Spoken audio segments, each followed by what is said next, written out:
వాంతి చేసుకుంటుందని బస్సును రోడ్డు పక్కన ఆపాడు డ్రైవర్. కానీ బస్సు ఆగి ఉన్న విషయాన్ని ఆ లారీ డ్రైవర్ గమనించలేదు. క్షణాల్లోనే ఊహించని ప్రమాదం దూసుకొచ్చింది.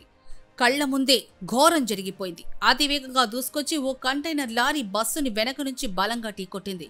ఈ ప్రమాదంలో ఒక ప్రయాణికుడు అక్కడికక్కడే మృతి చెందగా 10 మందికి పైగా ప్రయాణికులు తీవ్రంగా గాయపడ్డారు.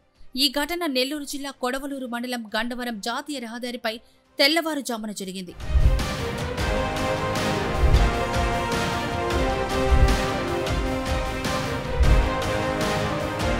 పోలీసులు తెలిపిన వివరాల ప్రకారం ఎస్ఆర్ ట్రావెల్స్ బస్సు విజయవాడ నుంచి 40 మంది ప్రయాణికులతో నాగపట్నం టూర్కి వెళ్తోంది. గండవరం జాతీయ రహదారిపై వెళ్తున్న సమయంలో ప్రయాణికులు ఒక చిన్నారి వాంతి చేసుకుంటూ ఉండడంతో బస్సుని రోడ్డు పక్కకు ఆపాడు డ్రైవర్. దీంతో కొంతమంది ప్రయాణికులు బస్సు దిగారు. అదే సమయంలో చీమకుర్తి నుంచి చెన్నై పోర్టుకు వెళ్తున్న ఒక కంటైనర్ లారీ వేగంగా వచ్చి ఆగి ఉన్న బస్సును బలంగా ఢీకొట్టింది. ఈ ప్రమాదంలో బస్సు దిగి వెనక వైపు నిలబడి ఉన్న సిరింగి బాబురావు అనే 50 సంవత్సరాల వ్యక్తి లారీ ఢీకొట్టడంతో తీవ్రంగా గాయపడి అక్కడికక్కడే ప్రాణాలు కోల్పోయారు.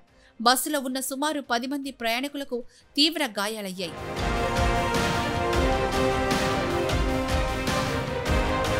ప్రమాదం జరిగిన వెంటనే అటుగా వెళ్తున్న వాహనదారులు సహాయక చర్యలు చేపట్టారు. గాయపడిన వారిని వెంటనే అంబులెన్స్లో నెల్లూరు ప్రభుత్వాసుపత్రికి తరలించి పోలీసులకు సమాచారం అందించారు.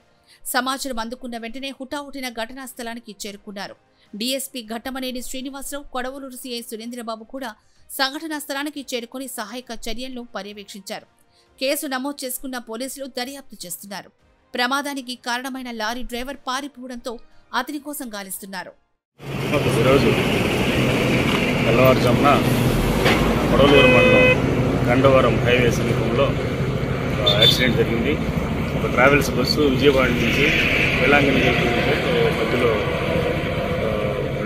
పాప వామిటింగ్ చేసుకుందని రోడ్ సైడ్ ఆపి పబ్లిక్ కూడా కింద దిగి ఉన్నారు. అదే సమయంలో వెనక వైపు నుంచి చీమకుర్తి నుండి చెన్నై పోర్టుకి వెళ్ళేటువంటి ఒక లారీ బస్సును చూసుకోకుండా వెనక నుంచి గుద్దేసింది.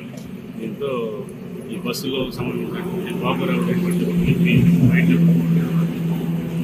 లారీ ఉండడం వల్ల స్పాట్గా చనిపోయాడు.